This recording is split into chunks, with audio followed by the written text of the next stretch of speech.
Stugotz here, guys. Mother's Day is coming up pretty quick. Whether it's your mom, your wife, or your sister, all moms need to hear they are appreciated and know that they are loved. So, show how much you care to the lady who taught you everything you know about caring with a Hallmark card. From sweet to sentimental to laugh out loud funny, Hallmark has a card that'll help you put your love for mom into words and let her know how much she matters. It's your way of saying thank you for all the sleepless nights and selfless acts of love. Go out and find the perfect Hallmark Mother's Day card today. You can find them wherever Hallmark cards are sold. Stugotz here. Are you hiring? Every business needs great people, and a better way to find them, something better than posting your job online and just praying for the right people to see it. ZipRecruiter knew there was a smarter way, so they built a platform that finds the right job candidates for you. ZipRecruiter learns what you're looking for, identifies people with the right experience, and invites them to apply to your job. These invitations have revolutionized how you find your next hire. In fact, 80% of employers who post a job on ZipRecruiter get a quality candidate through the site in just one day. And ZipRecruiter doesn't stop there. They even spotlight the strongest applications you receive, so you never miss a great match. The right candidates are out there. ZipRecruiter is how you find them. Businesses of all sizes trust ZipRecruiter for their hiring needs. And right now, our listeners can try ZipRecruiter for free. That's right, free. Just go to ZipRecruiter.com/Dan. That's ZipRecruiter.com/Dan. ZipRecruiter.com/Dan. One more time. It is ZipRecruiter.com/Dan. Try it for free. ZipRecruiter, the smartest way to hire. This is the Dan Le Batard Show with the Stugotz podcast. I think today is International Laugh at the Raptors Day. I think that Stan Van Gundy would take what the Raptors have had over the last few years if he could have had it in Detroit. He gets fired. Detroit, 9 seed usually in the East, makes one playoff appearance, doesn't win a playoff game. Stan Van Gundy gets fired. Mutually parted ways, Dan. Okay, Yep. That's right. Big difference. Okay, Mutually parted ways after 4 years. But the Raptors are in a position where they look for all to see like they're weak-minded. It's not entirely fair because LeBron James took that from them. He beat them in his worst game of the year in Game 1, and he spent the rest of the time stepping on their throat in a way that last night DeMar DeRozan wanted out early, wanted out of the playoffs earlier than the rest of his team, wanted ejection because listen to these stats on DeMar DeRozan. We've got some good sound to play for you of J.R. Smith, and Stugotz has a great Fizdale story to tell you.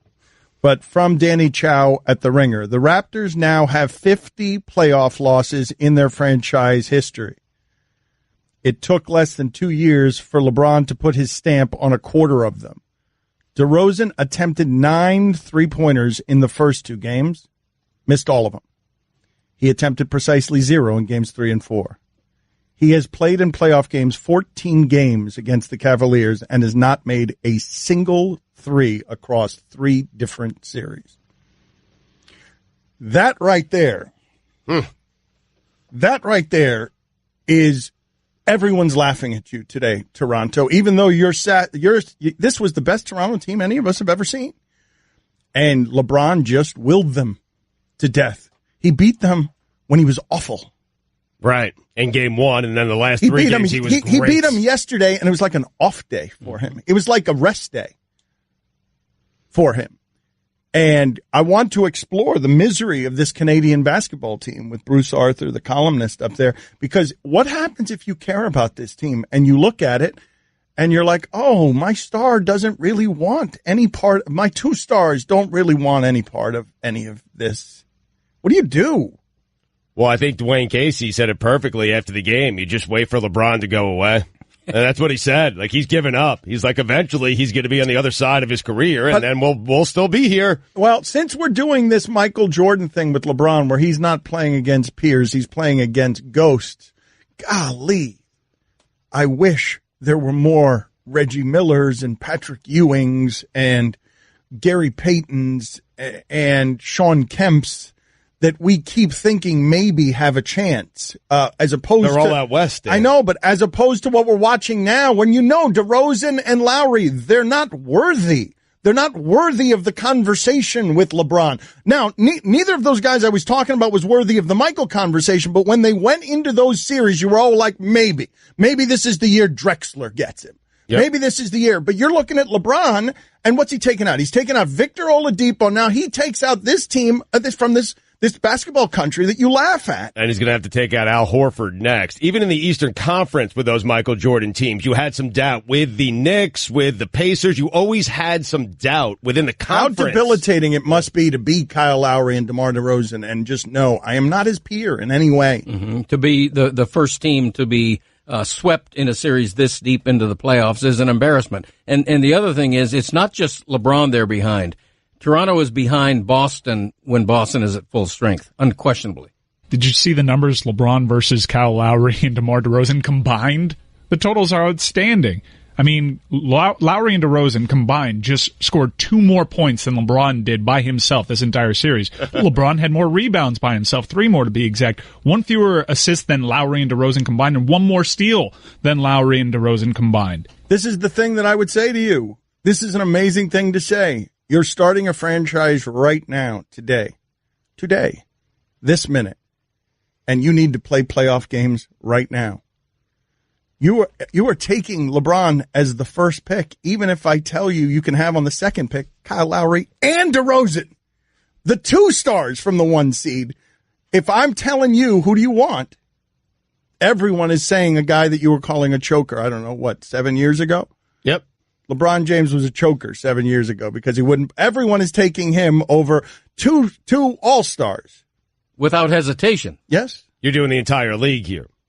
Like no, I'm just saying. No, what I'm just saying is here's your 1 seed in the East. And if I tell you start a team today, you can take 1 player from Cleveland or you can take 2 from Toronto. Everyone's taking the 1 from Cleveland. Without question. Yeah. Like you're starting a roster. Yep. It's LeBron. That's it. Still at the age of 33. I mean, it's crazy. Really so one of 33, by the way, because people were getting on us yesterday. 33, like it doesn't sound like people were saying Michael Jordan, 33, was still going strong. LeBron came straight from high school, and he never takes a game off. Jordan had 2 years off. A lot of miles. Yep. So if you didn't notice, in that series that ended basketball in Canada forever, not just for today, forever. All right, he nuked the country. Are you saying the Raptors will not be a member of the NBA next year? They shouldn't be. Okay. LeBron wiped them out like that. They shouldn't be allowed on the map. So you look at the numbers in this series, and Toronto spent its entire season blueprint. Let's get better than LeBron. We'll change our style of play. LeBron beats them with basically the remnants of his old team because the guys they traded for at the break, I was going to say he beats them with guys that he got 6 minutes ago, but it's not even that. Rodney Hood, benched in the series, didn't want to come off the bench. He's probably going to be suspended. He was 1 for 9 in the series. Jordan Clarkson didn't give him anything. Nance Jr., nothing. The guys they traded for didn't even play. Yeah, George Hill was the only guy making a contribution. And last night really was. But one of the guys that LeBron is doing this with the tatters of Kyle Korver and J.R. Smith. Where can I find them? J.R. Smith goes on yesterday. This is what LeBron is doing it with. All right, listen, Canada, to what smoked you out last night and made your basketball team losers in a way that's going to have America laughing at Canadian basketball today. How green is your light when you don't miss a shot? Because you didn't miss one tonight. I'm surprised you only took 6. I'm just wondering, how green's that light, JR? I mean, it's very green, but I got a great leader who don't let me shoot too much, and which is really good to have. So it's green right now, but it's not as green as that green I'm about to hit tomorrow.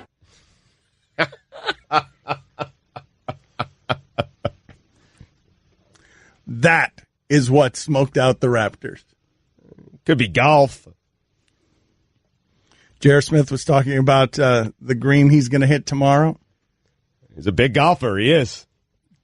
I love J.R. so much. Was he shirtless in that interview with Scott Van Pelt? What did Fizdale? Did you guys see what Fizdale said reportedly to Marc Gasol as part of their breakup? It was weird. Fizdale ended up out of there, and Memphis sided with Gasol, and that doesn't seem great given how bad Memphis was this year. There was a big back and forth, according to Memphis players, and I'm getting this from NBC Sports, ProBasketball.com, but there was a big back and forth about how the players didn't feel like Fizdale was the right leader for that team, and he got at it with Marc Gasol, and Fizdale wanted his own office, and Gasol was like, get out of here, and, I'm the veteran guy, and the younger guys went along with Fizdale because they had to, but Gasol was not having it, and at one point, Fizdale said to Gasol, listen, I get it. You want Greg Popovich, and I want LeBron James. It's great. It's great, but that's also what LeBron is doing to everybody. He's making everyone crazy, right? Because Fizdale shouldn't be saying anything, given what he's presently coaching. It's a great line. It's a great line, but I'm saying the career of Fizdale blew up there, and he could have had 10 jobs after that Miami Heat run, because that's how, and look, he's good at what he does. I don't mean to suggest otherwise, but just that's how it works. You go get the guy who stood next to the guys, and so he could have had 10 jobs, and he chose the Memphis one, and it looked at the time like that was the best of bad options, but now he's going the other way, because good God, what the hell's he going to do with the Knicks? And according to Frank Isola of the New York Daily News, the Iceman, he said that Fizdale dismissed Gasol's success in the EuroLeague. Dismissed his championships entirely, saying, I have 2 rings, you have none, even though Gasol won 2 titles in the EuroLeague. Fizdale's like they don't count. I love Fizdale. I do too. I ain't going to win you a game, but I do too. Well, they barely count, right? I mean, seriously. I'm with Fizdale on that, yes. Do it in the NBA. Hi, everyone. Stugotz here. Support for the Dan Le Batard Show podcast comes from our friends at Rocket Mortgage by Quicken Loans. Chances are you are confident when it comes to your work, your hobbies, and your life. Rocket Mortgage gives you the same level of confidence when it comes to buying a home or refinancing your existing home loan. Rocket Mortgage is simple, allowing you to fully understand all the details and be confident you are getting the right mortgage for you. To get started, go to rocketmortgage.com/Stugotz. That's rocketmortgage.com/Stugotz, STUGOTZ. Equal housing lender, licensed in all 50 states. NMLS consumeraccess.org number 3030. Dan Le Batard. My dad did win a Purple Heart. I asked him once how he won the Purple Heart, because you always think of, heroism in war. My dad was a cook, an Army cook, and he won a Purple Heart for falling off a truck and breaking his ankle. Stugotz. So not all Purple Heart winners are like heroes who save an entire battalion from enemy gunfire. Yes. But, God bless the Purple Heart winner. That's all I'm saying. And I love you, Dad. See you soon. This is the Dan Le Batard Show with the Stugotz on ESPN Radio. Did you guys see this story that is a stinging indictment of the quarterback position in the NFL? At the highest end, you have people playing it more precisely than they ever have. But in the middle, you got a bunch of people clustered together. And then it's not surprising that Kurt Warner was close to coming back. He's 47. Yeah. He's 47 years old. A young 47, though, right? Kurt Warner. Yes, okay, good. Run to your computer so that you hear what I'm saying. It's true. This is what Kurt Warner said, that he actually talked to a coach. My wife said, go for it. I think it would be great. So I actually talked to a coach about possibly doing it if they needed someone. Then they went out and signed somebody. I don't think they thought I was serious. So I think we're completely done now. Okay. Man, I hope it was the Packers when Rodgers went down. Would have been fun. Who was it? Let's think about this for a second. Could have been the Eagles. The Eagles would have been a quarterback-friendly offense. Right. 47 years old, you just get it. I'm great with that. Man, Nick Foles just won the Super Bowl. I know, Nick Foles just won the Super Bowl. He was MVP. How great would it be if Kurt Warner, who was it? Let's figure this out for a second. Let's just call Kurt Warner and ask him. Let's just badger him until we get the answer. Who was the team that almost welcomed you back? What's the need to protect there? Why do we need to protect somebody? I want to name somebody. Let's smoke him out. I guess Arizona. That would be my guess. Not a bad guess. Maybe Minnesota. Do you guys think it's funny, though? 47-year-old Kurt Warner? No one's finding this funny? Well, that's the Tom Brady effect, right? Like if Tom Brady wasn't doing what he's doing at his age, I don't think we would have Kurt Warner even entertaining the remote possibility. It's just Brady has opened up the imagination of any quarterback who's prematurely retired or what have you. If Kurt Warner would have been signed before Kaepernick, my God. Oh, man. Oh, man. He last threw a pass in 2009. Collusion. Oh, man. Is that right? 2009? Yep. Last season. Arizona. Good year. All right, no, it's 2010. It's January of 2010, but still. All right, well, the playoff game. Whatever. Yeah. It was this decade. Season. I mean, Yeah. That's fine. I'm not finding you, hurting you. No, I know. Thank you. 09-10 season. He got a terrible concussion against New Orleans that season, I think, and that was all she wrote. How do we do this? Aikman retired because of concussions. If Kurt Warner is in any way in play that's not laughable, somebody's got to go after Romo, no? I'm certain there have been conversations, right? Don't you think? Like when quarterbacks got hurt last year, you don't think anyone I just wonder, called his agent? I wonder when I see Jason Witten retire from the pain to go make $4 million or whatever it is that he's going to make broadcasting Monday Night Football literally above the fray. I wonder which job is better late in your career. The broadcasting job where you don't get hurt but get paid the same. You guys are always telling me, right? It's about money. It's about money. It's about money. If the broadcasting job pays the same and you have to work a lot less and you have a lot less pain. Well, Romo said during a telecast with Jim Nantz this year that I love Sundays now. I love what I'm doing. I don't love them as much as when I was playing quarterback for the Cowboys, but boy, do I like Mondays a whole lot more. He's not hurting. He's not in pain. He feels fine. He's playing golf on Mondays. He never used to be able to do that. But as we saw last year with Jay Cutler, you can be coaxed out of the TV booth back onto the field pretty easily, and I think Romo could as well. There were some really good jobs available, and it was just fan speculation, never anything sort of serious when the Eagles lost their quarterback and when the Packers lost theirs. Although I think if something would have happened to Dak Prescott, we would have seen Romo return. Kurt Warner, though. That's shocking. However, his body looked 46 years old when he was 31. Kurt Warner, his ability to grow stubble. It's perfect. He's great. He What a man. he would shave and it would start regenerating as the razor moved up. He was perpetually someone who had stubble. Let's reach out to him. Let's chase him down, corner him, and demand to know. You want to know this, do you not? Mm-hmm. This is as close as this show will come to investigative journalism. We will call Kurt Warner and we will badger him into telling us the circumstances under which he would have returned. We will get clues from him. We will figure this out. It would have been great if the Texans reached out to him to run Deshaun Watson's offense after his injury. Yippee-ki-yay, mother... Kurt Warner.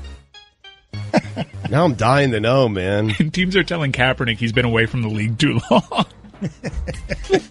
Don Le Batard. We're in the middle of the NBA playoffs. My good friend and colleague, Greg Cote of the Miami Herald, just referenced Tony Conigliaro, a 1967 baseball player. God rest his soul, by the way. Tony C. Stugotz. What a tandem he and Yaz would have been. Red Sox had it made. George Boomer Scott at first base, Reggie Smith patrolling center field, Joe Foy at third. Man, Joe Lonborg. Crazy lineup. One of the best ever. And then Tony C. got that injury. Jack Hamilton of the Angels hit him. Went down like a sack of dirt. Got back up. Heroically had a great season in 69, I believe it was. Nice. Petered out of the league. And the rest is sad Red Sox history. Getting emotional just talking about it. This is the Don Le Batard Show with the Stugotz on ESPN Radio. ESPN Radio is presented by Progressive Insurance. The Dan Le Batard Show is brought to you by Pennzoil Synthetics, taking synthetic motor oil performance to a whole new level. Make the switch to Pennzoil Synthetics today. Guests on the Dan Le Batard Show appear via the Shell Pennzoil Performance line. Here's your SportsCenter update. The Pistons and Stan Van Gundy mutually agreed to part ways. Enes Kanter dares LeBron James to become a New York Knick. Are you kidding me? And finally, Elon Musk walked the red carpet with musician Grimes just hours after Page Six reported the two were quietly dating. Musk has been very public in his past fandom for Grimes. He tweeted out her artsy video with Janelle Monáe for the song Venus Fly this past March, adding, best music video art I've seen in a while. It's a lot of fun. Love her music. I'm Elon Musk.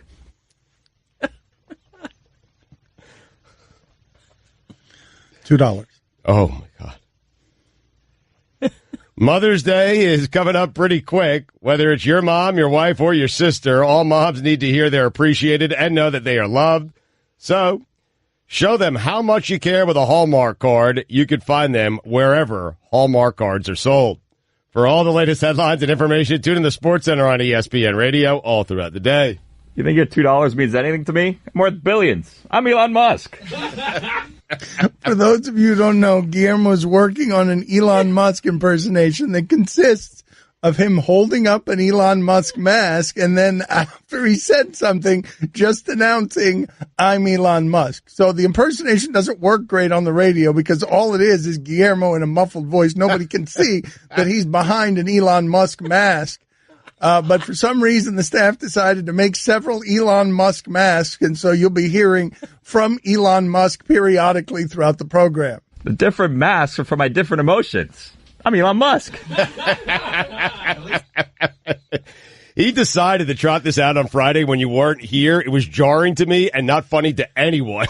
But I'm glad that we figured out a way to make it slightly better. Yeah, part of the problem was it was missing the whole I'm Elon Musk part. Yes, he just held up the mask. It just started going with no announcement. Well, I'm glad that I've arrived at the perfected version of this impersonation. We worked it out for you.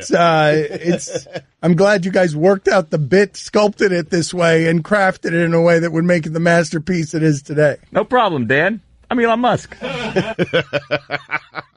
So Stugotz is sitting here. This is what I love about Stugotz. It's one of the many things I love about Stugotz. He's been crushing Elon Musk for a long time for talking, and not doing anything.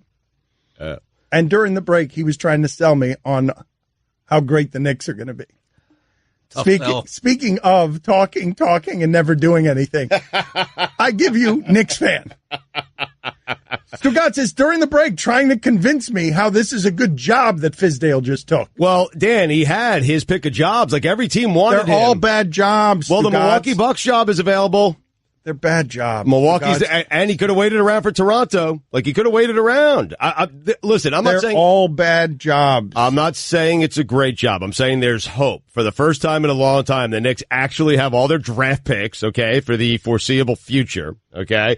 And in 2019, they have a lot of cap space. Now, LeBron's a free agent this year, but after next season, they have a lot of cap space. And Fizdale does have great relationships with players. Players do respect David Fizdale. What does any of that mean? Dan, listen, I don't care about the coaching because I believe there aren't any great coaches. There are only great players. So if a guy has a good relationship with players, and players want to play for that guy, for me, that's a good hire. It is a good job because, number one, because it's New York. Number two, because the fan base is so starving that if you do anything the least bit positive, right, you're a hero. Except nobody's been able to do anything the least bit positive there for the last 15 years. And that's why it's an enviable position for Fizdale. All right. And the Browns job is also a good one. Yeah, but you always say take those jobs with the lowest expectations. Those are good jobs. No, that is not what I say.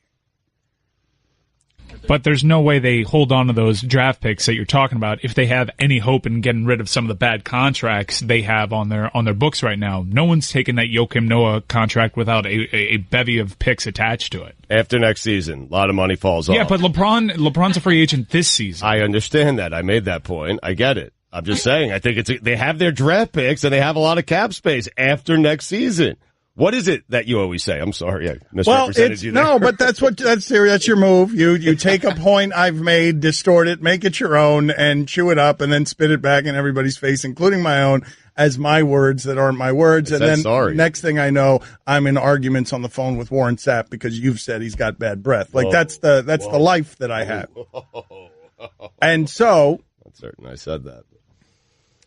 The thing that I've said is that if you're one of these powerhouse coaches with a savior's reputation, the best place for you to go is a place with the low expectations already. And in basketball, that stuff matters less across the board. Steve Kerr hadn't coached a game. Look at what happened. Luke Walton was an assistant next to him, lost one time, left. What happened? Like, they're worth only so much. I know Stan Van Gundy's a great basketball coach. And what?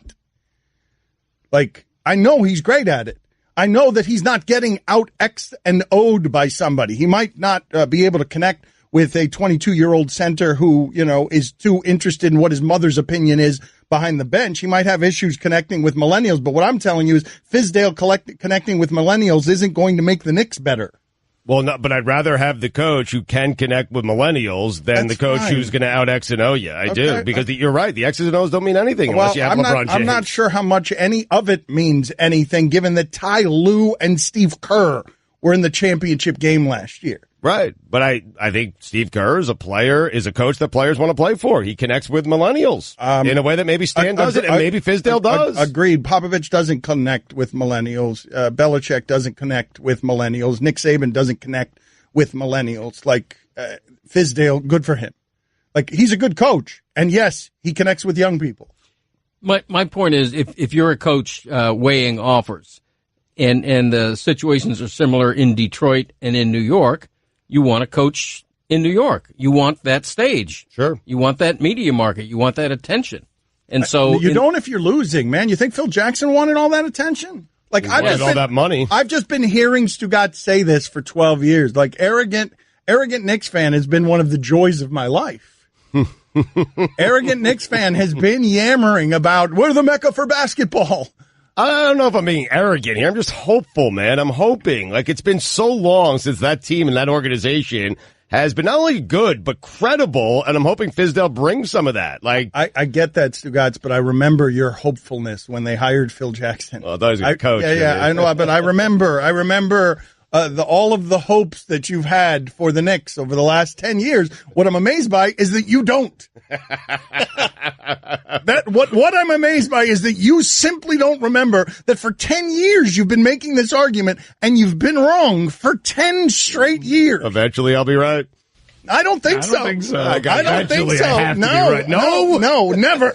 You ever put it on the poll? Will the Knicks win a title before Stugotz dies?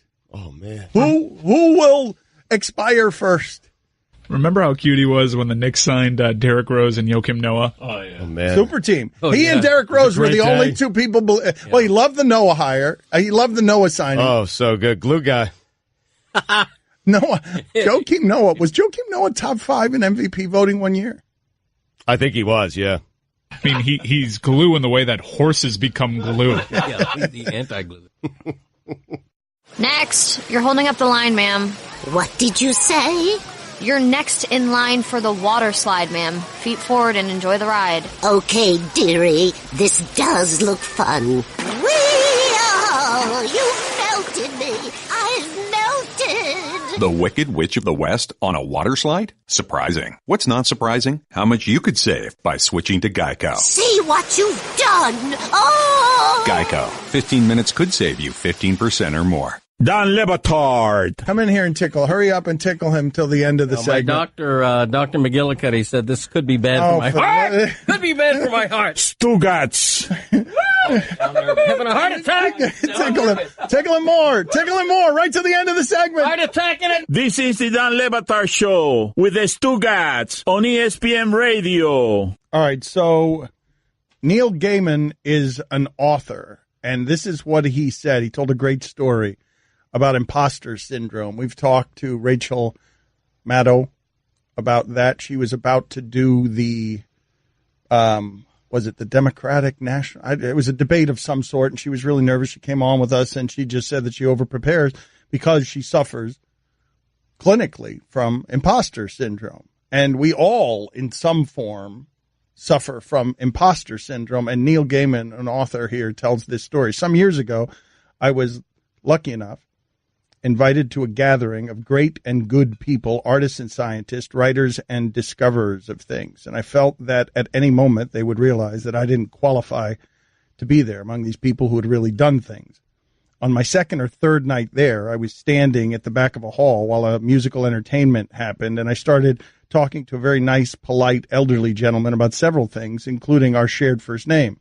And then he pointed to the hall of people and said words to the effect of, I just look at all these people and I think, what the heck am I doing here?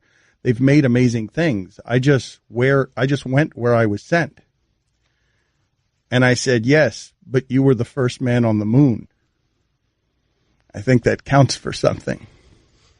And I felt a bit better because if Neil Armstrong felt like an imposter, maybe everyone did. Oh.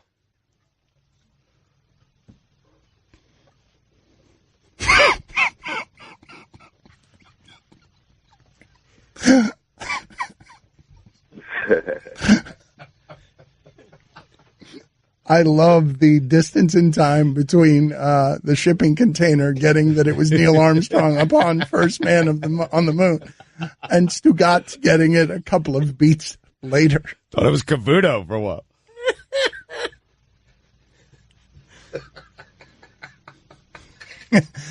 Is that the only other famous Neil you could have gone to? Like that's how we're doing that one. It's Armstrong to Cavuto. Yeah. Are there how many other Neils are there? Have we stopped making Neils? Yeah, we really have. Nah, there's some famous Neils. Name them. Jermaine O'Neal. Paul O'Neill. Curly Neal. Oh, good one. Oh, good. Yep. That's it? Are we done? I think so. Diamond. That's a good one. But it's Neil also Diamond, also in Greg Cote's wheelhouse. Let's do this for a second. Hold on a second.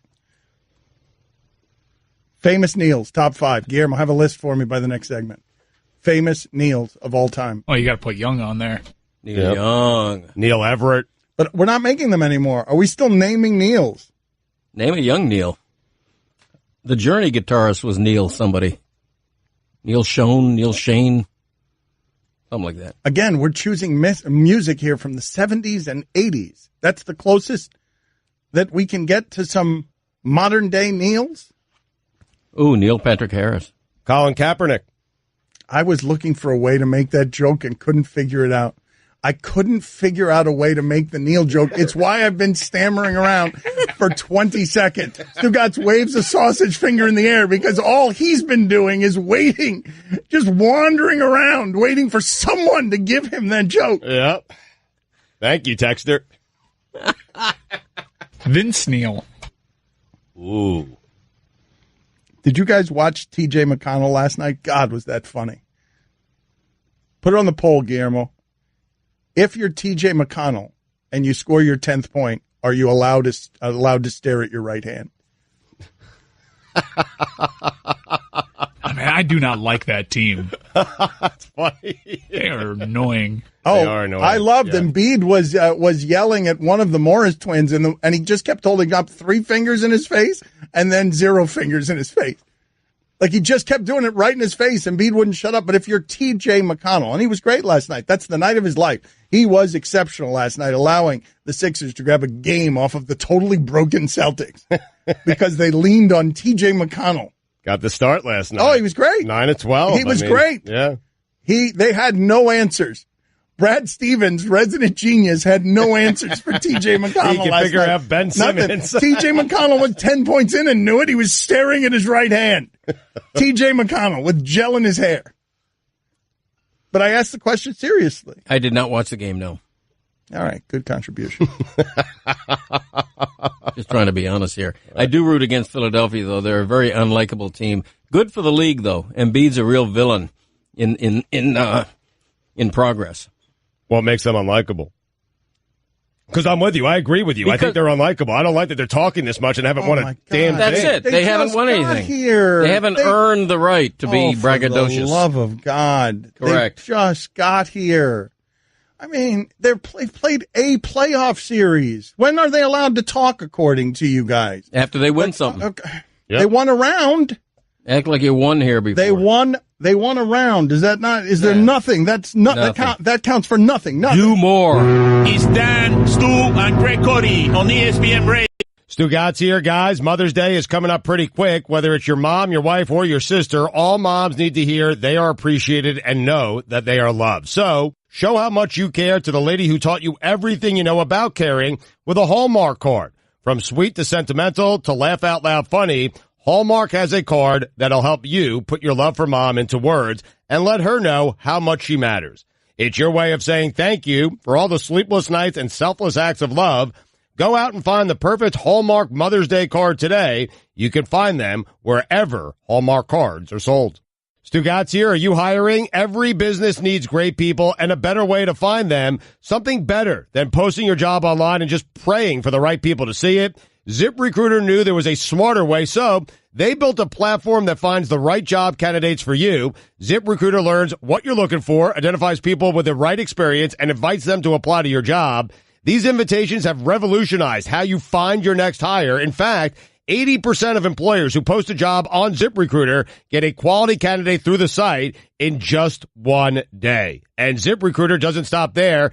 They even spotlight the strongest applications you receive so you never miss a great match. The right candidates are out there. ZipRecruiter is how you find them.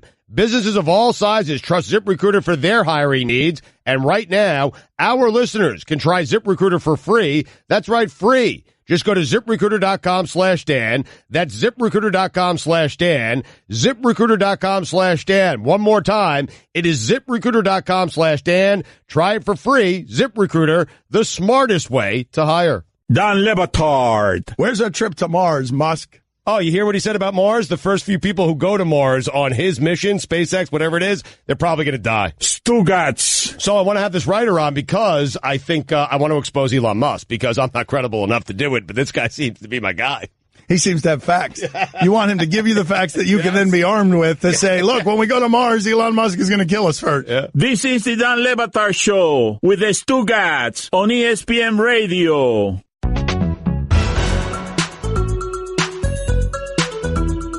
ESPN Radio is presented by Progressive Insurance. Commercial insurance through Progressive protects your business and your dreams. Choose from over 30 coverage options at ProgressiveCommercial.com. Guests on the Dan Le Batard Show appear via the Shell Pennzoil Performance Line. Here's your SportsCenter update. Stanley Cup playoffs. The Capitals made the Eastern Conference Final for the first time in 20 years after getting past the Penguins for the second time in 11 playoff series. The Predators force a Game 7 against the Jets, which will take place Thursday. And finally, a Colorado woman has been cited by police after a container of what appeared to be urine blew up as she was heating it up in a microwave at a 7-Eleven. Police say the incident occurred in the convenience store's chain's Aurora location last week when the clerk heard a loud bang and saw 26-year-old Angelique Sanchez take a white plastic bottle out of the microwave. A police report says when confronted by the clerk, Sanchez wiped a yellow liquid that smelled like urine onto the floor and walked out. Police located Sanchez at a nearby clinic where she had planned to take a urine analysis test for a potential employer. How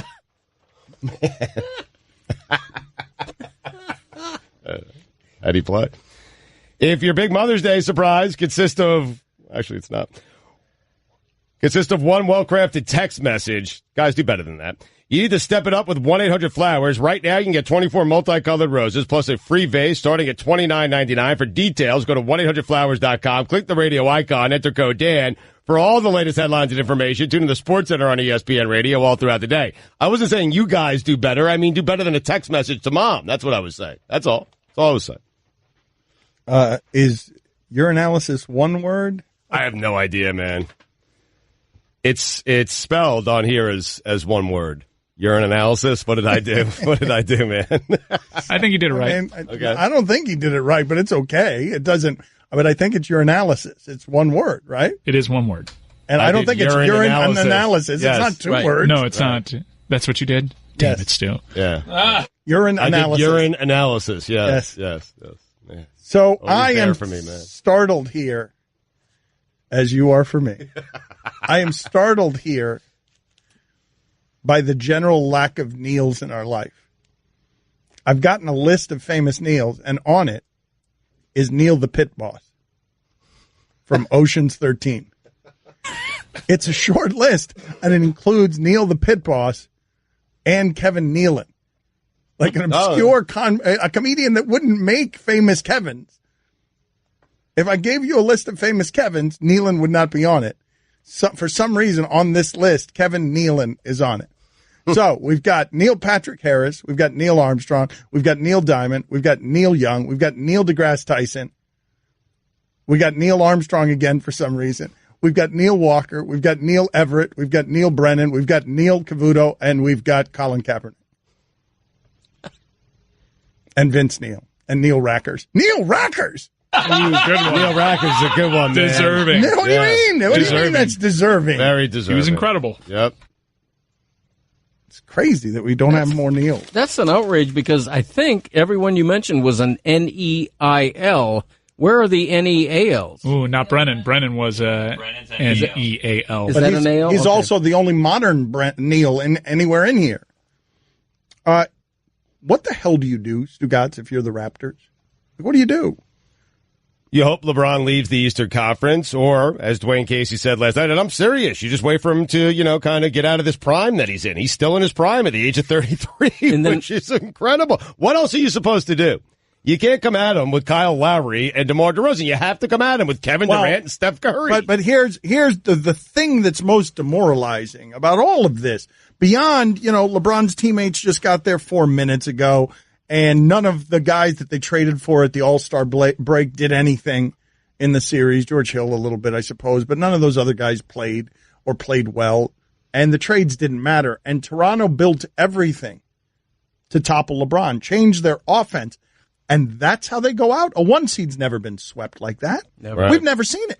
I've never seen in the history of basketball a 1 seed lose that pathetically. And then at the end, one of your stars gets ejected and you lose by 30. Like you got flattened. Your minds and bodies got steamrolled by someone. But imagine that feeling, right? You lost 8 straight in the playoffs now to that team. I mean, he owned you. Literally, he owned you. But imagine the feeling of, hey, it's different. Literal. It's different this year. The team is different. DeMar DeRozan can hit threes. Their bench is a lot deeper. They can come at you, No, but they can hit threes. DeMar DeRozan, again, I'm going to say that. No, but imagine you do all of this, Dan, and then you finally get to the place you want to get to show the world that this time it's going to be different, and it's not. In fact, it's worse. I'm going to give you a stat of the day, even though I've already given it. I'm going to say it again. Give me a stat of the day, short version from my father, please, because it's crazy what I'm about to say. Start of the day, start of the day, it is the start of the day. Start of the day, start of the day, it is the start of the day. Start of the day, start of the day, it is the start of the day. Start of the day, start of the day, it is the start of the day.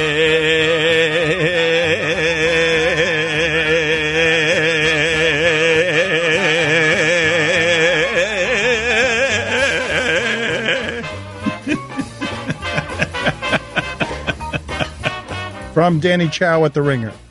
DeMar DeRozan has attempted 9 3-pointers in the first 2 games of that series. He missed all of them. He attempted precisely 0 in games 3 and 4. DeRozan has played in playoff games 14 times against the Cavaliers and has not made a single 3 across 3 different series. 1 when Toronto was knocked out in 6, and they've lost the last 8 straight. And I ask you this question. When I give you those numbers, that's not a guy who's confident from out there, is it? No. And the other thing is the way they lost that first game completely demoralized them by losing an you lost to bad LeBron. You lost to bad, tired LeBron. And to a mentally frail team, if they are against Cleveland, that was the worst possible way to lose. But they came back in game 3. Like, they were very good in game 3. They came back. They were gritty. They got back. The game was tight. But LeBron's hitting ridiculous shots. He's already the best in the world, and now he's just hitting ridiculous shots. But what the thing that I want to explore with you guys is DeMar DeRozan statistically is among the worst playoff performers we've ever seen. Yep. History of the league, and his teammate is too. And I just wince when the evidence gathers and you start laughing at the mental frailty of a team led by a guy who recently came out and told you in a very vulnerable fashion that he was mentally frail, told you publicly that he has issues with depression, and Kevin Love does too, by the way. Kevin Love is being asked about that Saturday Night Live video. Because imagine this, right? It seems like Kevin Love is a little bit addicted to the internet. And man, if you're addicted to the internet, you better not be someone who cares what people say about you.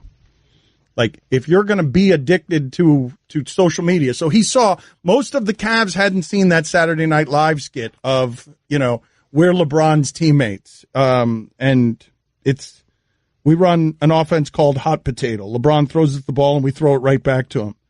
Every time LeBron makes a free throw, I'm right there with that high five. One of the LeBron's teammates said that thing where you roll the ball up the court really slowly. I'm good at that. Where you roll the ball up. So no time comes off the clock. Right. And so Kevin Love said he thought it was hilarious. I'm not sure if he actually found it hilarious. There's one Cav that says, I actually play in jeans. I've got LeBron's back and his neck and his shoulders. Right. And then you saw a massage. Right. Put it on the poll, Guillermo. Would the Cavs have beaten the Raptors if they'd been forced to all wear jeans? The Raptors are stuck, man. I know they have a very good GM, and he's going to need to get really creative to move some of these contracts because they're locked in, and they were in a similar position last offseason where do you blow it up or do you bring those guys back? And for a short minute there, it actually seemed like the right decision because the Cavs got so much weaker. But now you just got swept by weaker Cavs, and you have, Valanciunas is coming off his best season, right? But he's a relic in today's NBA. But so's kind of DeRozan. DeRozan, if you're going to be someone who doesn't make threes and they bench in the fourth quarter and gets ejected in the third quarter, the Raptors, what they did yesterday was embarrassing. LeBron took all of the fight they had left in that game 3 you were impressed by. It's weird because, and you're right about that with game 3, but DeRozan in the first series against Washington was hitting his threes. He hit them during the regular season, started hitting them when they got to the postseason. He hit 1.7 per game in the first round against the Wizards. And then he just, LeBron, man. They signed all these guys to new contracts last offseason, right? So, Lowry's 32. DeRozan's a fully formed player now, it would seem, even though he made improvements in his game this season. It appears to be a ceiling. You're going to have to trade these guys. And Van Fleet's actually one of the good young contracts. He's a restricted free agent. That contract's going to get poison pilled. It's funny. We're saying they're stuck there with a 1 seed, 59 wins. We're saying they're stuck. I know, but that is purgatory. But if he leaves to go to the Lakers or goes out west, are they stuck anymore? They're still not good enough. No, Boston is still there. Boston's doing what it's doing without its two best players. It's crazy. It's clear they're not good enough. By the way, just so we're clear on this, okay? Because I'm the one who it may have sounded there in that segment that was linking mental frailty and depression. What I'm saying to you is the Raptors short-circuited. They are a team in the playoffs that you question their mental strength. DeMar DeRozan is also an advocate, and he's been brave and strong in doing so and talking about his depression. But now he goes into an offseason where look at what happened here. Not making any threes, then not taking any threes, then sitting in the fourth quarter of game 3, and then in the fourth, and then you're getting ejected from game 4 in a game where your team clearly quit on the best Raptor season ever. Those things combined, I feel badly for DeMar DeRozan as one country is mad at him and another country is laughing at him. Yeah, to be the man, you got to beat the man. Woo! You can go now. It's okay. No. Say what you guys said. Okay, don't. Everyone in the neighborhood knew about Bobby. Bobby, the basketball boy, they called him. Bobby wanted to go pro someday, so he was always out in the driveway shooting hoops. But one day, his mom came out and told him, "Hey, your wife wants you to take out the trash?" His mom was visiting, and Bobby was a grown man. He had kind of missed his window. Plus, no one had ever seen him actually make a basket. But on the other hand, Bobby had heard how Geico could save him money on car insurance, so he switched and saved. So it was all good. Don Batard. Which are we making less of today? Nellie's or Bert? Stugotz. Although Nelly Furtado, she's with a Y. My Nelly, my Nana was Nellie, which is the way to go if you're a Nelly. See, IEs look down on Ys throughout the name kingdom. This is the Dan Le Batard Show with the Stugotz on ESPN Radio. Where's Le Batard? I have no idea. Weren't you just with him? I was, but then we parted ways like lovers. When's the last time you saw him? About 5 minutes ago, 4 minutes ago. Yeah, it's interesting. Yeah, thank you. Think you would tear your head off if you were late for a segment? Exactly. Double standard. Yeah. I know how you feel. Put that on the poll. Would Dan tear Greg's head off if he were late for a segment? I just got an interesting note here. Phil Mickelson has proposed. Well, I'll take a second here while Dan is away to talk golf.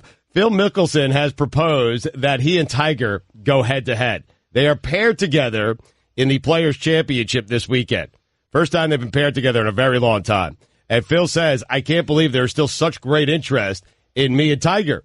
And he goes, how about this? We just bypass the whole thing, me and Tiger. Final round, TPC Sawgrass, go head-to-head, ratings will be huge. Obviously joking around, but then it went into a more of a serious conversation about how that would be cool just to watch. And I would watch it. Just to watch the two of them go head-to-head in a meaningless round of golf for a lot of money. I would totally watch it. You remember they played a practice round before the Masters, and it was like a huge event. It was great. Yeah. Yes. It was wonderful. Yeah. You'd watch that, right, Dan? It's Tiger and Phil playing for $1 million, one-on-one. No field, just the two of them. Why are you changing golf again? I'm not changing golf. No, Phil brought this up.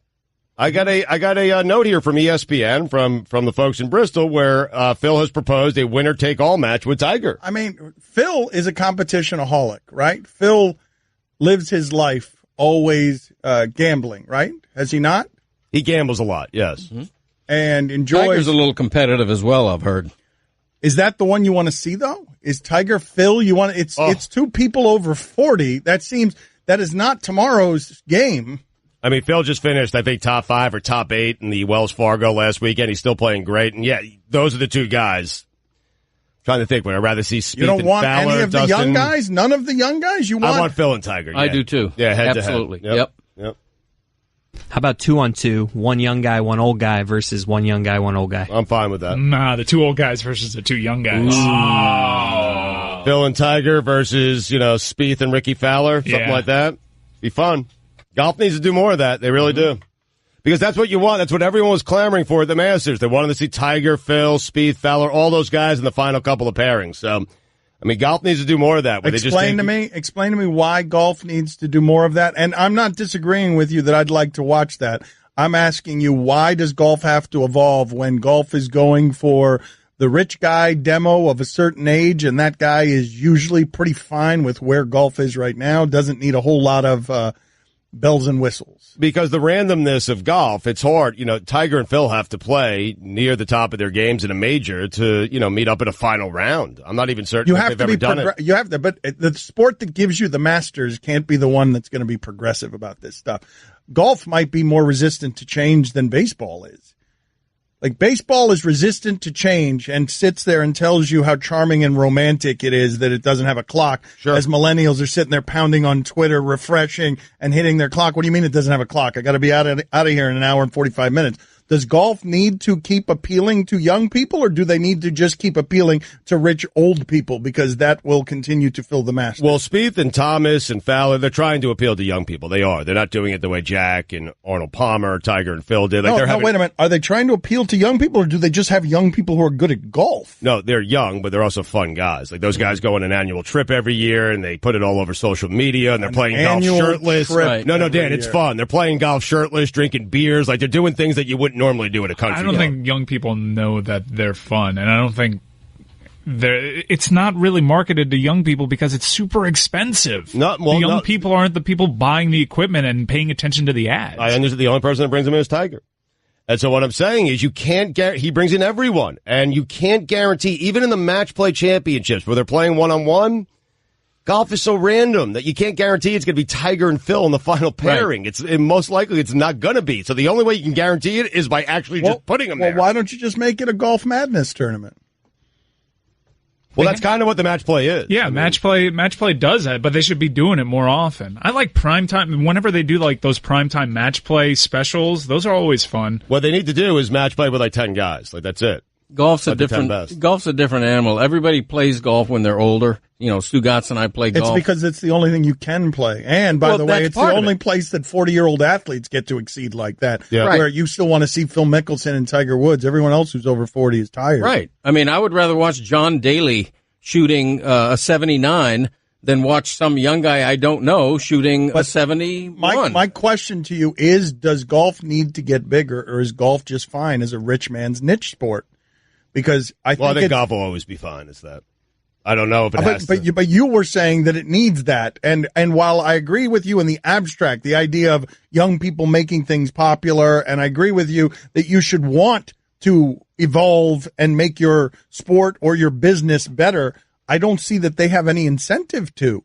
They don't, because eventually Tiger and Phil are going to be on the Champions Tour, the former senior tour, and more people are going to be watching that than I wouldn't say more people. Tour. I would say a niche group of people will watch it. Old, rich people. And as long as you have that demo, you're good as a business. If that's your demo, you've seen anything else you get is kind of great. Is there any place that you find more Viagra ads and erectile dysfunction ads than the middle of a Sunday golf tournament? Yes or no? Anywhere in the world. Anywhere. Where? Porn? That is Straight Talk. It is brought to you by Straight Talk Wireless, nationwide coverage on America's largest and most dependable 4G LTE networks. Don Le Batard. How much does the watch cost, Ludacris? How much? I don't know. I got it for free. That's a good question. Stugotz. That's an indelicate question, right? You don't ask a woman what she weighs, and you don't ask a hip-hop star what his jewelry's worth, do you? That's why he let me ask this question. You really don't. This is the Don Le Batard Show with the Stugotz on ESPN Radio. ESPN Radio is presented by Progressive Insurance. Bruce Arthur going to join us in just a second here on the Shell Pennzoil Performance Line. He is a writer, columnist for the Toronto Star Sports. We'll make fun of the Raptors. Tune in today as the Twins take on the Cardinals at 1:15 Eastern on ESPN+. Here's your SportsCenter update. A couple in New York made up a story about their son having cancer, soliciting $3,000 and a visit with the Syracuse Orange football team. Be careful with GoFundMe. Stay woke. The sale of Nascar is being explored. Wow. What do you think NASCAR is worth? I don't know. Billions, right? Mm-hmm. You would imagine the billions, right? I don't know if NASCAR, it's not a global powerhouse.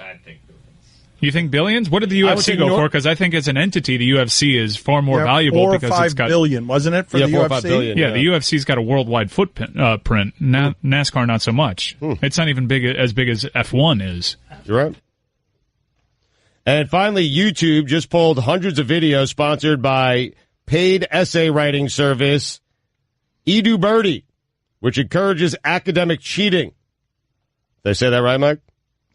The videos were removed following a BBC investigation that reported the existence of more than 250 YouTube channels containing paid promotions for EduBirdie on the site. The promotions violate YouTube's academic aid policy, which states advertising is not permitted for academic aids. Sure, I'm a fan of that. Mother's Day is coming up pretty quick. Whether it's your mom, your wife, or your sister, all moms need to hear they are appreciated and know that they are loved. So show them how much you care with a Hallmark card. It's the only way to go, guys, and believe me, they check. You can find them wherever Hallmark cards are sold. For all the latest headlines and information, tune in to SportsCenter on ESPN Radio all throughout the day. We'll get to Bruce Arthur in a moment, but first, here's Stugotz at Shaquille O'Neal's birthday party. Too many gin and tonics in, clearly drunk, talking to Ludacris. How much does the watch cost, Ludacris? How much? I don't know. I got it for free. That's a good question. That's an indelicate question, right? You don't ask a woman what she weighs, and you don't ask a hip-hop star what his jewelry's worth, do you? That's why he let me ask this question. You really don't. It hurts. It's the only proof we have that Stugotz can feel shame. Play it again. How much does the watch cost, Ludacris? How much? I don't know. I got it for free. That's a good question. That's an indelicate question, right? You don't ask a woman what she weighs, and you don't ask a hip-hop star what his jewelry's worth, do you? That's why he let me ask this question. You really don't. Bruce Arthur with us. He is, as Stugotz told you, a columnist for Toronto Star Sports. I don't know why Stugotz said it that way, but it's the Toronto Star, and he's a sports columnist. I don't know why. And he is Bruce Arthur. And today, everyone internationally is laughing at the Raptors. How does your country feel about what appears to obviously be a team that is mentally frail? Well, the first thing I would say is probably like 85% of the country doesn't care because they're watching hockey. And then the 15% of the country that does care about the Raptors, that has lived and died with this team, that's been probably around since Chris Bosh left, maybe was even around when Vince Carter left. For a franchise that has existed in some ways to be disappointing, this is probably the biggest disappointment in franchise history, because probably it's the first time in the history of the Raptors you could truly have expectations, and they blew it in really spectacular fashion. Well, what do you make of how they blew it, and at the end just appearing to quit? Well, it's funny, because after Game 1, Dwayne Casey said you can't lose a series in one game. And I think maybe you can, because that Game 1, if the Raptors are going to tell themselves something about this series, they're going to say, we blew Game 1 so badly that it affected the rest of the series. We gave LeBron James one game, and then he took one game, and at that point, we were almost done. Because this Raptors team, I still think that they were better than Cleveland, that this Cleveland team was vulnerable, even if LeBron can do all the things that LeBron can do. They still could look at themselves and say, we're more complete, we're deeper, and if we play well, we beat them. The problem with them is that they didn't play well. Like Game 1, the Cavs were coming off 1 day's rest. They're coming off that long Indiana series. LeBron had dead legs, and the most amazing thing happened. It wasn't that LeBron beat the Raptors in Game 1. It wasn't that Kevin Love beat the Raptors in Game 1. The other Cavaliers, who within a week were a Saturday Night Live sketch, the other Cavaliers beat them. And once that happened, honestly, if the Raptors win that game, they go into Game 2 feeling like they're the better team. And maybe LeBron gets it. Maybe LeBron does that fadeaway humiliation dance that he did. But the Raptors can go into Game 3, and it's still a series. Right? Like, if they can go into Game 3 and go, we can tip the series back. And they could lose Game 3 on the buzzer beater. That could still have happened. And they could have gone into Game 4 without that hollow, dead-eyed kind of look that they had in Game 4. Like, Game 4, they were done. Like, that team really, I thought they were going to compete more. Dwayne Casey thought they were going to compete more.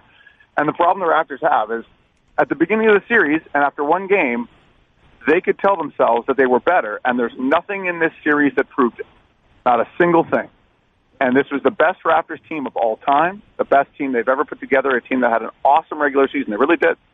And, like, I watched you guys do the stuff, make fun of them yesterday. And the problem is, you were right. And the Raptors have been all season trying to prove that they're different. And when the chips were down, when they came up against a really big test, they couldn't do it.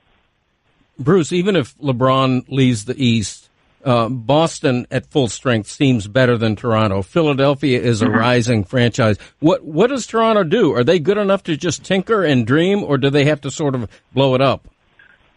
Well, I don't think you can blow it up. I really don't, because, I mean, who's taking DeMar DeRozan to? That's going to be a difficult one. And what kind of value are you getting back to win right now? That's probably not going to happen. You've got to take salaries back.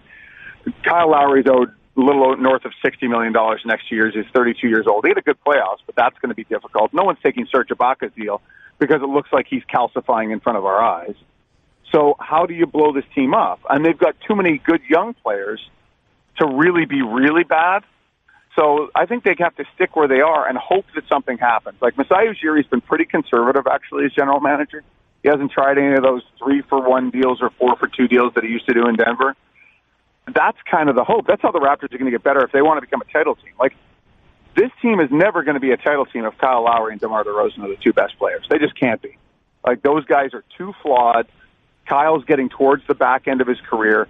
DeMar just, like, this series was a disaster for DeMar DeRozan. Like, a disaster in pretty much every way. Like, defensively, he is one of the worst good players in the league, and he gets hunted. Like, Cleveland looked for him at every opportunity, and offensively, he couldn't break through. And so you need to have better star players. So the Raptors have 10 guys that can play. That's pretty much accepted. Can you get a deal where you take one of those guys or two of those guys or three of those guys and package them for someone better. It doesn't have to be Giannis Antetokounmpo if he ever gets on the market, but it can be someone better. And that's how you make incremental upgrades now, because they're not going to get great draft picks. They don't have a pick this year. How do you get better without high-end superstars? It's really going to be difficult. Guillermo put it on the poll, is Serge Ibaka calcifying? Will Dwayne Casey be fired, Bruce? Will he be fired, and do you think he should be fired?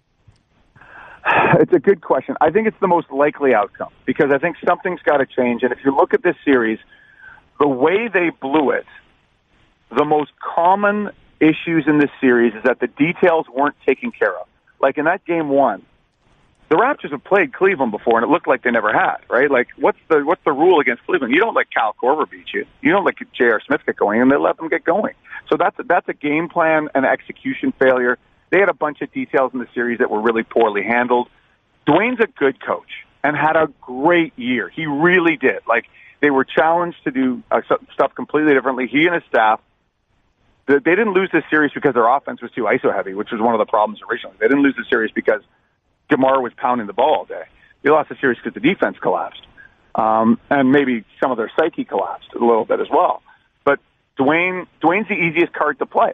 Like, if they could package Kyle and two of the young players for a superstar, you do that, you can move on. But right now, Dwayne's come close to being fired a few times in Toronto. Like, we've seen that come pretty close. I'm not 100% sure it's happening. I'd be surprised if it didn't.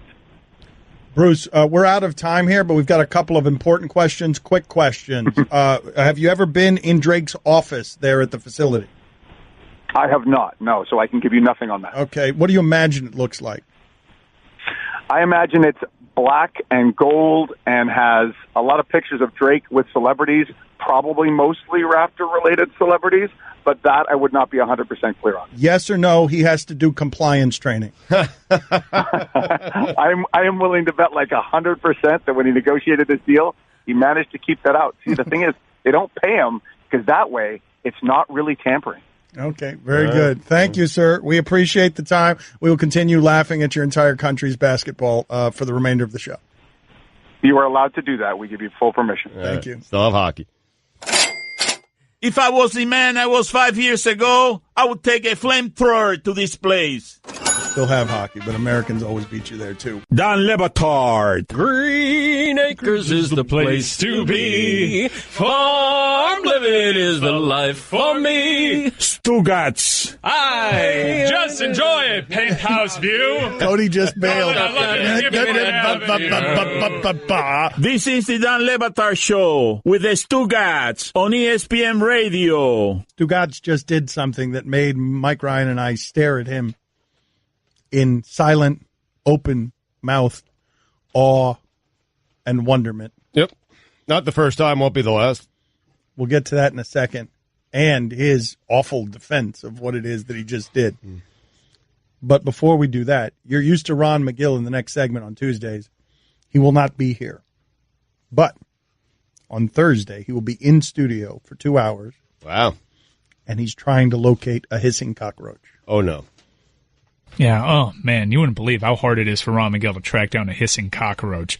Amazon was in play, but we couldn't guarantee the safety of said hissing cockroach. So now, luckily, I've reached out to Amin El-Hassan, who's a lot more malleable than most people that lose at the grid of death. And he says, I'm good with anything crawling on my face as long as it doesn't bite.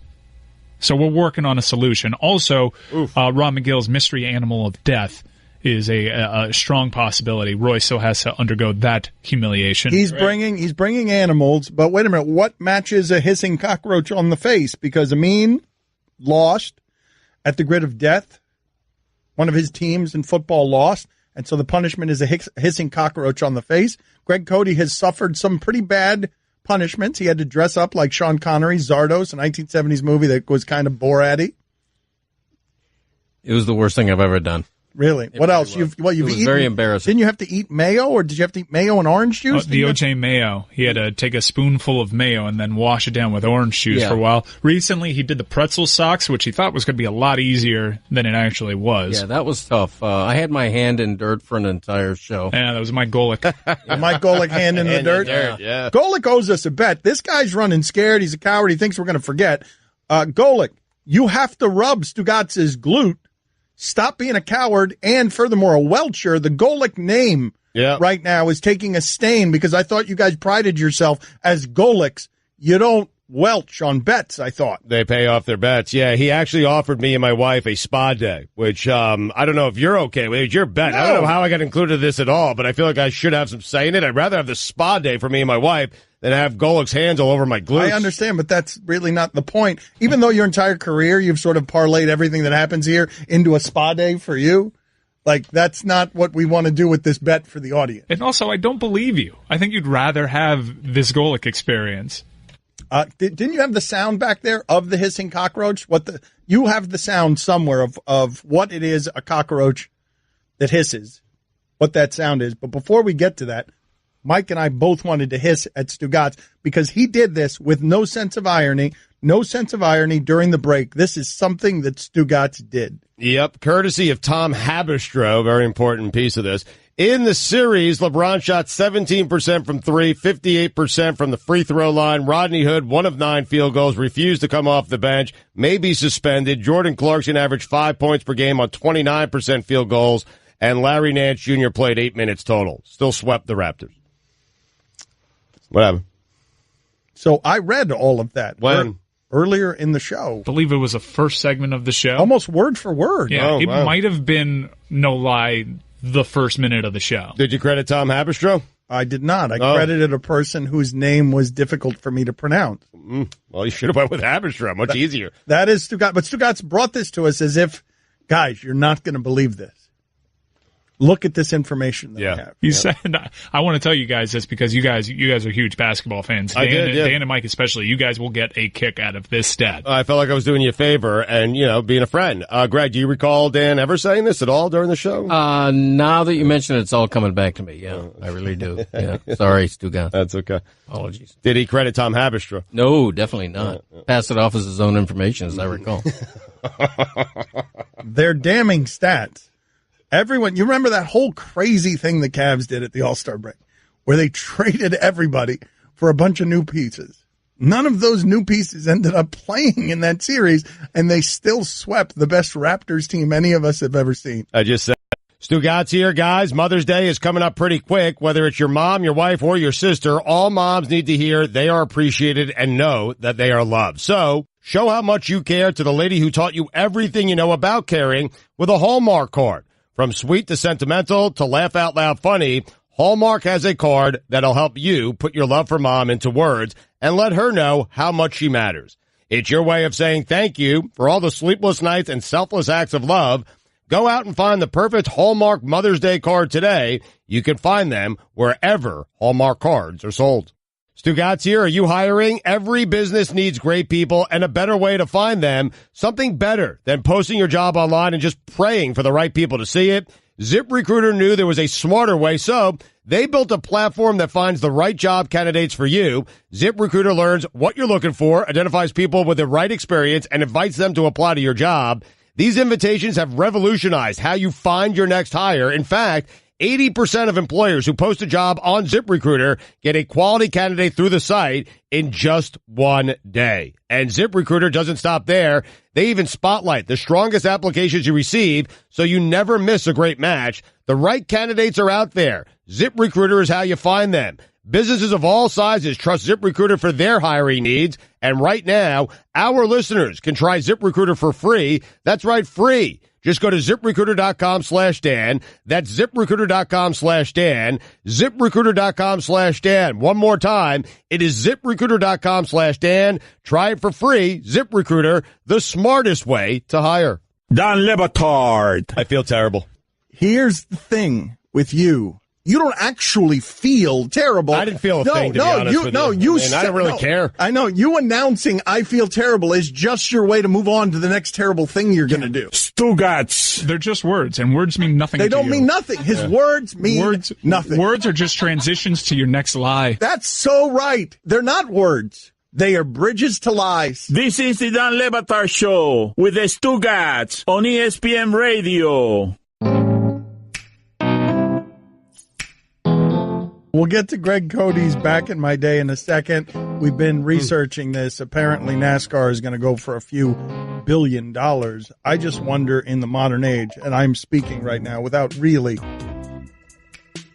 knowing the business, but the part of the business I do know is that ESPN has bought sports. And UFC is now coming over here, at least in part, because ESPN has bought sports. Like, they have built such a moat around sports that you either get your money from ESPN, or you find some alternative universe in sports where you can make your own money as an independent. But ESPN has ended Fox, so I don't know who's bidding. Who is, like, if you get the NASCAR rights, where are you going to put them? I don't know, but in terms of who's bidding, like, they're saying a bunch of media groups and private equity groups would be interested in acquiring NASCAR. They're not saying exactly who. They're just I do wonder if NASCAR. I'm getting this from Reuters, by the way. I'm wondering if NASCAR in 2018 has become a regional sport in a way that makes it something that will go for less than the UFC went for back when you had competing entities. Fox was trying to start a network. Fox was trying to get something off the ground without any rights fees, so they spent on UFC in a way. It was the one thing they could buy. Hockey and football taken, basketball taken, baseball taken now by ESPN with all these regional networks they bought. And they're speculating. They're saying several billions of dollars, Dan. That's what they're saying. Like, that's what their source. But what is several billions? Is it more or less than the UFC? What should it be? More or less than the UFC? I don't see any way where it goes for more than the UFC. We were talking about what sort of worldwide global footprint does NASCAR have. Forget that. They don't even really have a national footprint. It is basically just a regional southern entity.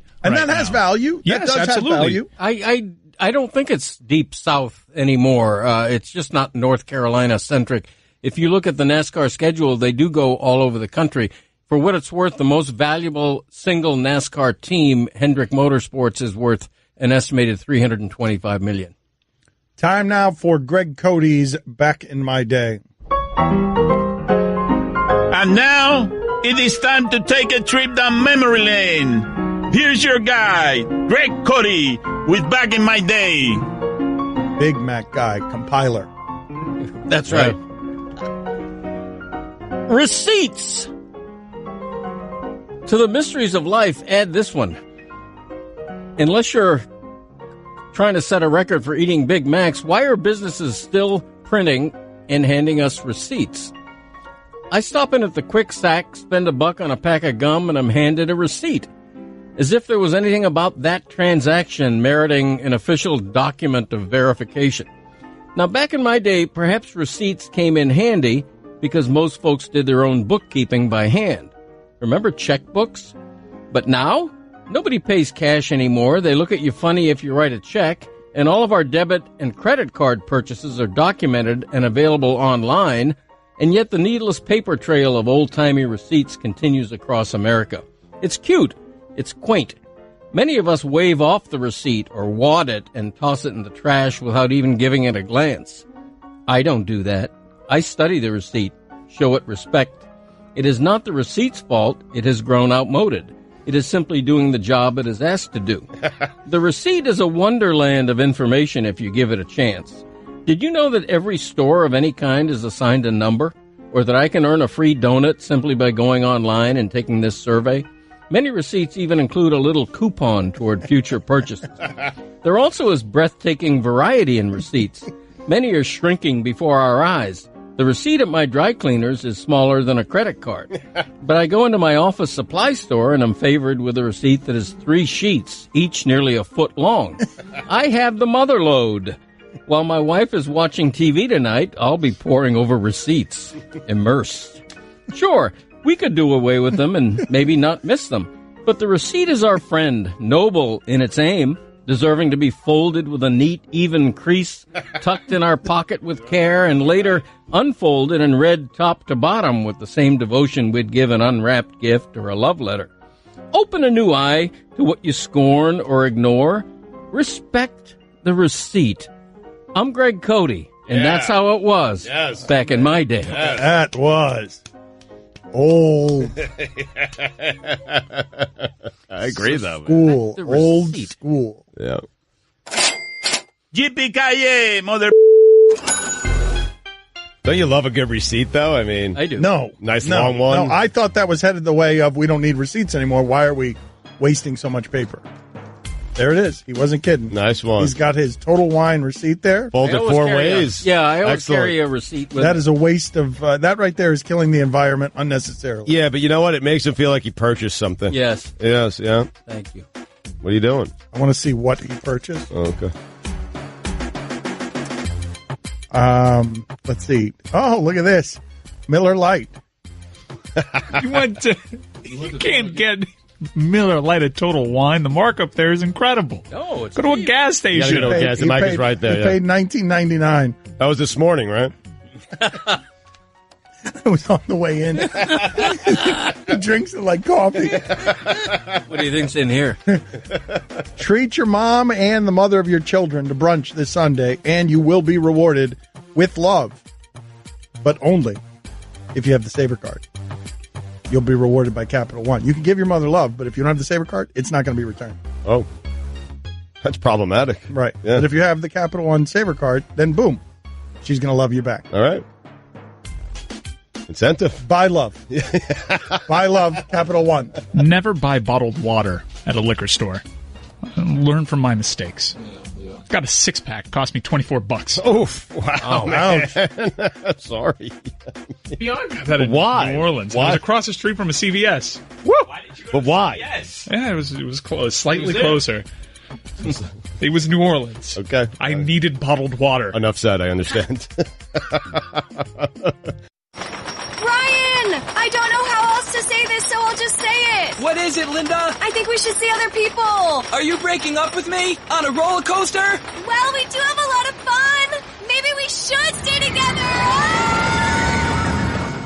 An emotional roller coaster? Surprising. What's not surprising? How much you could save by switching to Geico. I just need a little me time. Geico. 15 minutes could save you 15% or more. Don Le Batard. The first thing with pea soup is the texture. I've had watery pea soup. It's awful. I've had gelatinous, thick pea soup. It's terrible. Pea soup, much like clam chowder, needs to have that consistency first. Pea soup on its own can be a little bit bland. It wants a fairly aggressive peppering and salting. Stugotz. Pea soup needs a fine dice of ham.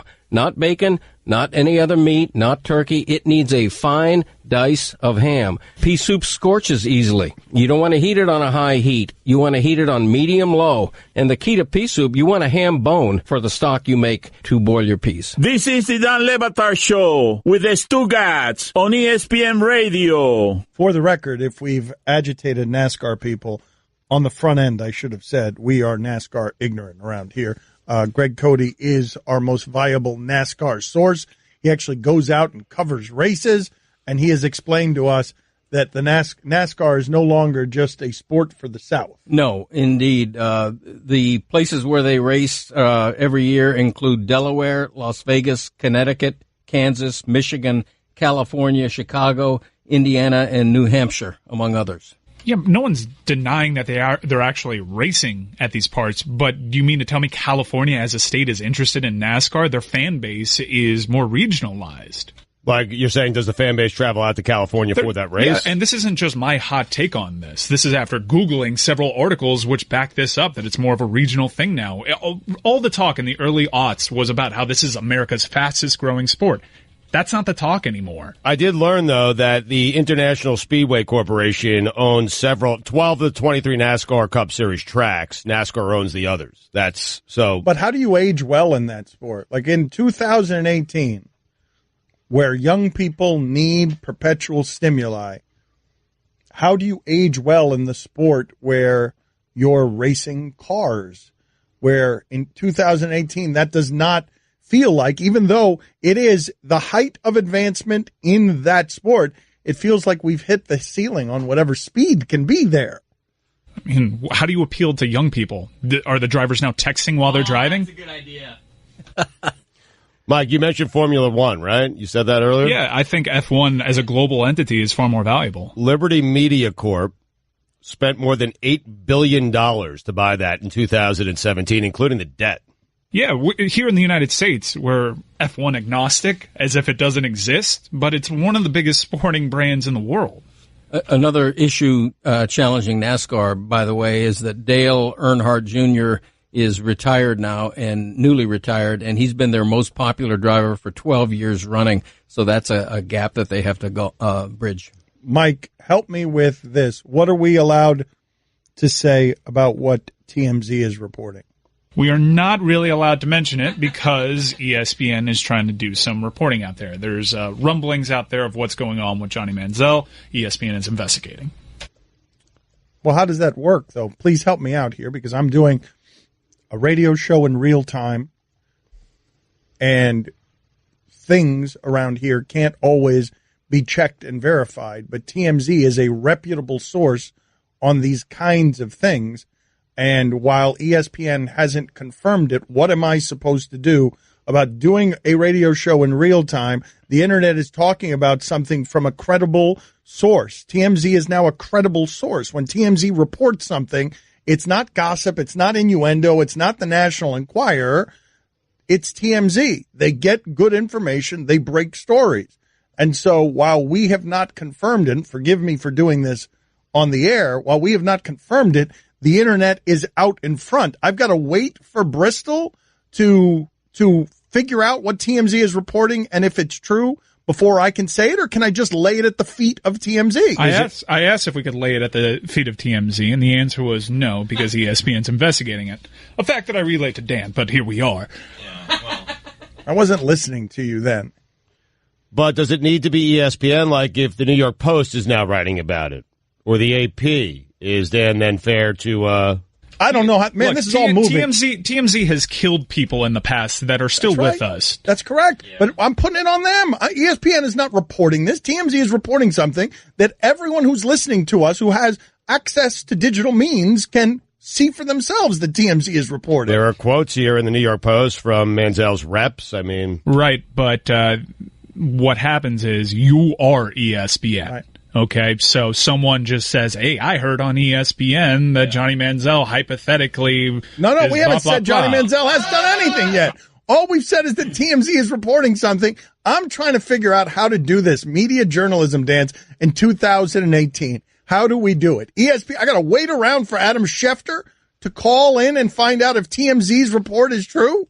I used to just blurt it out. I mean, whatever. I could say it. Right. Happened. Right. Yeah, so maybe I made the mistake of trying to clear this with the higher ups, because before we just put it on TMZ, and I'm going to just start apologizing now because here we are. Because I'm caught between the corporate machine and a Maverick. Hold on a second. Now my phone's ringing. I mean, I think people are mad at us. Oh, my phone is ringing. I mean, I can't even say, hey, let's not discuss. I can't even do that. Hold on. We haven't said anything yet. Can I call Marty Smith and get a NASCAR Mike, expert? listen to me. We've done this entire segment, and I don't mean to get emotional about this.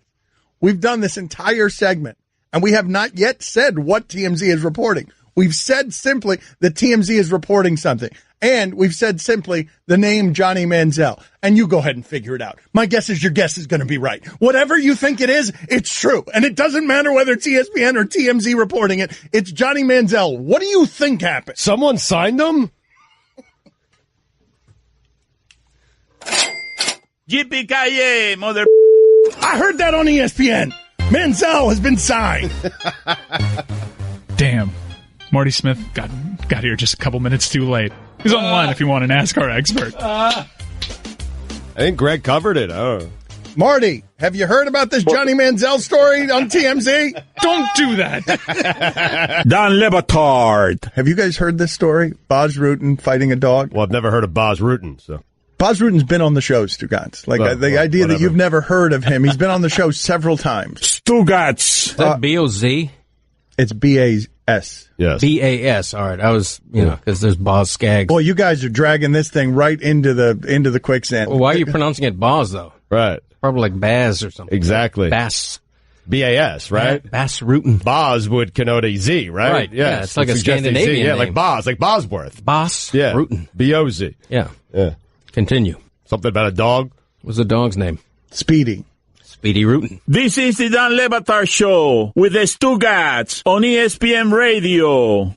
Going to update the polls in a second. Got a pop culture segment for you as well off the Met Gala. Before we do that, though, Marty Smith, educate us, please. The NASCAR is for sale. You might not know a number, but can you explain to me in 2018 the value, the worth of NASCAR, please, and whether it's staying relevant in a closed TV market where ESPN has bought everything? Where does NASCAR stand as a business right now? First of all, what's up, boys? Good afternoon. It's a very convoluted equation, and I'm going to try to be succinct about it. So NASCAR corporate is owned by the France family out of Daytona Beach, all right? It's still a family-owned business. So there's that part of the business, the actual sanctioning body that makes and enforces the rules, okay? Now, there is the racetrack side, which there are 3 separate companies that own the 20-plus racetracks on which the Cup Series races.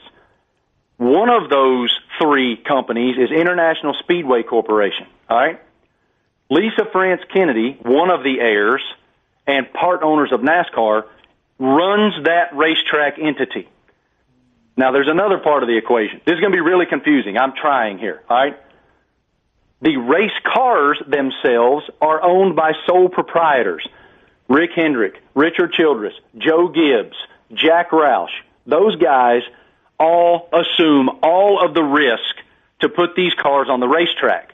They have to go out to corporate America and ask for millions and millions of dollars in order to put the cars on the racetrack. There is no franchising, all right? There is something that they've created. It's called a charter system that is a pseudo-franchise model, but it's not franchised. It's not like the NFL where there's only 32 of them, and so it's worth $1 billion to own one of them. So if they can't go out, if Joe Gibbs, who runs 4 race cars at the top level, cannot go out and get $20+ million per race car, he can't sell that equipment for pennies on the dollar. Okay? So he's assuming tremendous financial risk. So the fact that NASCAR itself is for sale, first of all, is not surprising to anyone who's immersed in the industry. It's been rumored forever. And with declining attendance, declining television numbers, declining sponsorship values, corporate American dollars leaving the sport, whether that's UPS, Home Depot, Lowe's has sponsored 7-time champion Jimmy Johnson. His entire career, they've chosen to step out after this season. So there's a lot of obstacles that the sport is facing right now, so it's not surprising that it's for sale. Now, whether or not that sale comes to fruition, we don't know. I don't know what NASCAR is worth. Truly, because it's a private company, nobody does except for that family. So it will be really interesting to see if indeed it does go up for sale publicly, like becomes a thing. Who's willing to bid on it? You would expect it to be a media company, which Liberty Media just bought Formula One, so that seems to be chic. But again, it's a very convoluted business. There's a lot of moving parts. And in order for someone to really want to purchase it, I believe all of those owners that have put all those race cars on the racetrack would want a larger part of the television money. Now, I want to explain this before we stop, because this is a very important part of this variable. Succinctly, the please. Vast majority of the television money, which is about $820 to $50 million annually to NASCAR from Fox and NBC combined, okay? The vast majority of that money goes to those racetracks. The reason? Because it's the only publicly traded part of the sport. So the stock prices look to be good and healthy because of that TV money. The current TV deal runs through 2024. If you understood a bit of that, I give you credit because I know it's very. I mean, look. It was. Why don't you say it again slowly? You want to take another crack at it and slow down this time? It was very informative. Listen, man, look. I have. In case you guys can't tell, I came up in NASCAR. I have a ton of passion for that sport, and even more than that, the people involved in it. I want to see it thrive. And in order for it to thrive, there must be passion at the top. That is paramount. And it's truly important for that to be the case. Thank you, Marty. We appreciate, as always, your appearance. Well, we appreciate your appearance. Thank you for being on with us. No, wait a minute. How much of that did you understand? I thought it was hugely informative. I didn't know any of that. So I'm thanking you for it. I just wish it'd been a little more bite-sized so we could get to all the other things we have in this segment. I got to say something real quick. Oh, you don't say anything real quick. Brother. You don't say anything real quick. I love you, Billy. I forgot Billy in our podcast, Danny, and I feel I'm getting killed on the tweeter machine because I forgot Billy. Billy, you're my boy, Blue. All right, go Canes. See you, boys. Go Canes. What is he talking about? All right, whatever city he's on, he just. All right, Billy and Allison are going to do something about the Met Gala next, but let's update the polls here first, please. Okay, is the Raptors' next blueprint natural causes? Natural causes to LeBron. LeBron needs to die of natural causes before the Raptors in 50 years can take his spot. 93% of the audience said yes. By the way, it's at Batard Show on Twitter. Is it okay to forget your wife is a mother 7 days after the birth of your first child? Greg Cote did that.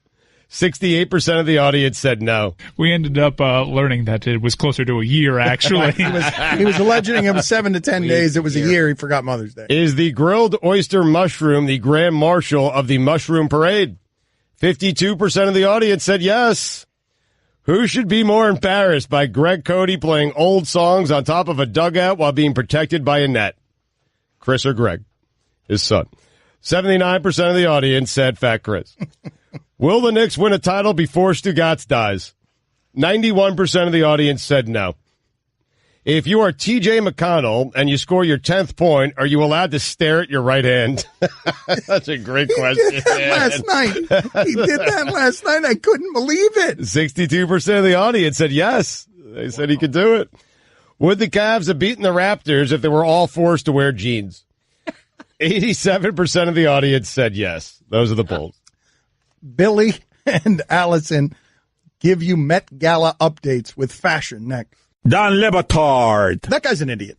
He's not smart at life. He's not smart at books. He's not smart at people. He's not smart at interesting radio. He's not smart. But that person has listened to the show every day for the last 6 years. Should stop now. Stugotz. I wonder, though, if it's on us. Not on us. We're great. Awesome.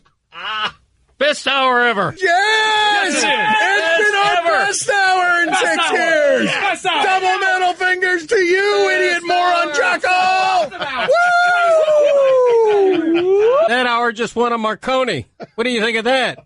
I don't even know what a Marconi is. Really? You ruined it. We had a flow going. We had it going. That guy's pasta, right? This is the Don Le Batard Show with the Stugotz on ESPN Radio. Billy's got something for you here off of the Met Gala. I'm looking at the only photograph I've seen, and I need to preface this by saying I should not be critiquing anyone's fashion style about anything. I am the world's most poorly dressed person. But I don't understand what fashion icon Tom Brady and his fashion icon wife put Tom Brady in at this Met Gala. He looks like a cheap Vegas magician. I have the same picture. I haven't seen the outfit yet. I can't get past the face. I mean, he is handsome. Oh, I just got to the turtleneck. We'll have time for this, guys. Just, be patient.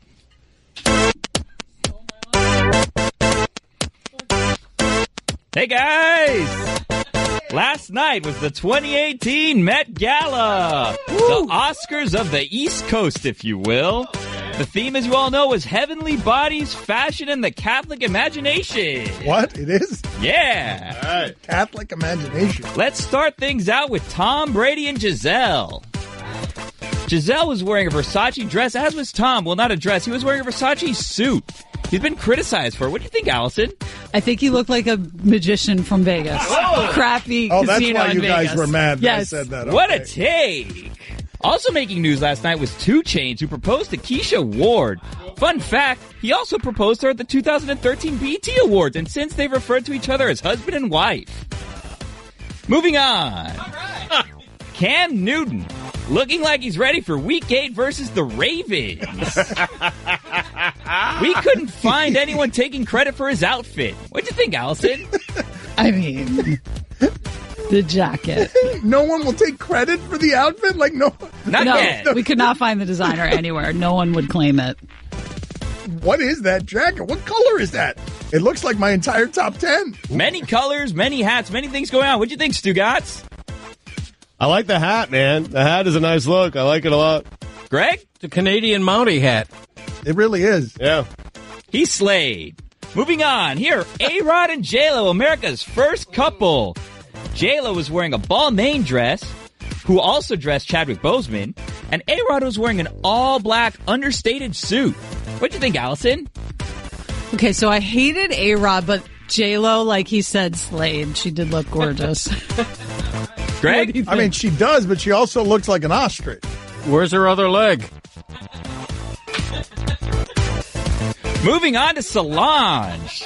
Solange let fans vote on her outfit. Sunday night she tweeted, quote, "Dead A about to let y'all pick my Met Gala look because I can't handle the anxiety RN." The fans selected a lovely dress by Iris Van Herpen. What'd you think, Allison? I don't know what's happening with this dress. Look at it's like the person that makes balloons in the restaurants. You know what I'm talking about? Like, can you make me an animal or whatever? That's what's on her lower part of her body. And there's a fan on top of her head. No, she was sticking to the Catholic imagination theme there, Allison. She looks saintly. Wouldn't you say, Greg? I sure would. Moving right along to Katy Perry. What is this? Whoa. Katy Perry wore a Versace gown. Now, she made headlines by not showing up with boyfriend Orlando Bloom. She had to come in a convertible to fit those wings. What do you guys think? They're giant white wings. What is that? Wings. How ridiculous is this outfit? I don't know. She took everything out of Cher's closet and put it on. Everything. Looks like a Bob Mackie. I like the wings. I think it's a good look. I do. I mean, I want to get a pair. Right. Anything that brings Stugotz more attention, he's here for. It's also as close as Stugotz is ever getting to heaven. Moving right along to Rihanna. Now, I'll say hi to our bride. It's a big week for Rihanna. She has her Savage X Fenty lingerie line coming out on May 11th. This Pope-inspired gown was by Margiela, and her makeup was by Fenty, her own makeup line. What'd you guys think? Allison? I liked it. I did. I can't criticize Rihanna. I don't know how. Anyone else? It's Pope-tastic. I mean, her dressed as the Pope is funny. All right, let's move on to Ariana Grande. Ariana Grande donned a Vera Wang gown, Sistine Chapel inspired. Look at the details in that dress. Allison? Wait, I just want to know it was inspired by what? The Sistine Chapel. Sure is. Some might say Leonardo painted her dress. Looks like a grande mistake. Dan? I've got no opinion. Greg? There are cherub babies all over her dress. They're angels. Fashion in the Catholic imagination. Catholic imagination, that's right. All right, next up we have Miley Cyrus rocking a Stella McCartney gown. What'd you guys think? That's good. Classic. Yeah, I thought she looked hot. That's the best thing I've seen. Yep. Really cleaned up her act, wouldn't you guys say? Yep. Those tattoos on the back of the arm, yeah. All right, let's move on to Migos. Migos. What else can we say about Versace? Is that Migos? Versace's look Migos' look was designed by Versace. Yeah, you mentioned that. What'd you guys think? I mean... They stayed true to the lyrics to their hit song, huh? What the hell is this next woman wearing? What'd you guys think of Migos first? Are we going to get Cody's opinion on anything? Yeah. Greg? Migos? I thought they were the Pips 2018. Where's Gladys Knight? Exactly. All right. Next up, we had Frances McDormand. She wore a Valentino dress, and her headpiece was designed by Philip Treacy. She's wearing a plant on her head. She looks like she was attacked by birds. Very in season. Plants are in season? The color was all the rage as well. What'd you think, Stugotz? I like the plants on the head. I think I want to get a hat like that. Dan, would you ever wear that? Yes, tomorrow.